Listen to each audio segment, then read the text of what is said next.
Now at 10, a man accused of attacking officers with a broomstick. Officer Firmino was struck in the head by the subject with the metal end of that broom handle. Shot and killed.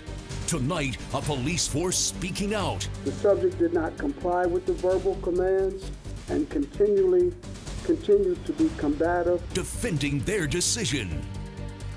Good evening, everybody. Tonight, the police chief in Miami Gardens described in detail what the department says happened the night one of the officers fatally shot Laval Hall. On explanation, Hall's family has been demanding, believing police went too far. The night team's Alex DePrado is live tonight outside the family home. Alex?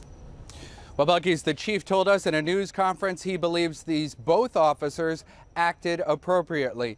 Both officers first used their tasers on this man they say had a broomstick, then one opened fire.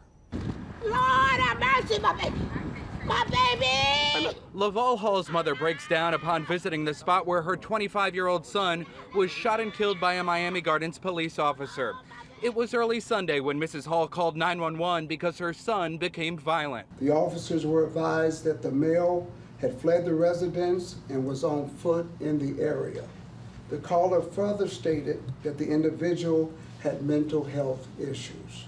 The officers were sent to the home near 192nd Street and 3rd Avenue. They found Hall with a broomstick. The chief says he began attacking the officers. The broom handle is approximately 4 feet long with an exposed metal on the end. Miami Gardens police say both officers used their tasers, but they were not effective. As the officers followed Hall, the chief says Hall became violent again with the broomstick.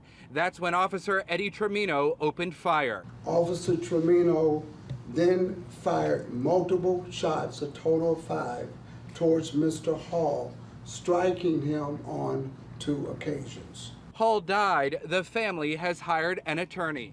It's the most unfortunate circumstances where the police procedures are employed ineffectually, and a gentleman whose mom calls for mental health help is gunned down on the street today.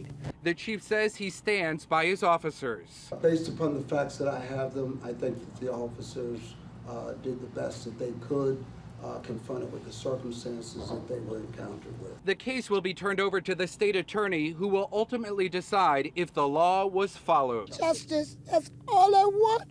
On my child death, I want justice to be served.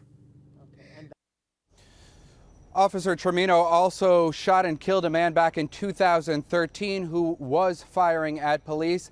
As for the officers in this case, the chief says both have crisis training and they remain on paid leave while this investigation continues. We are live in Miami Gardens tonight. I'm Alex DePrado, 7 News Night Team.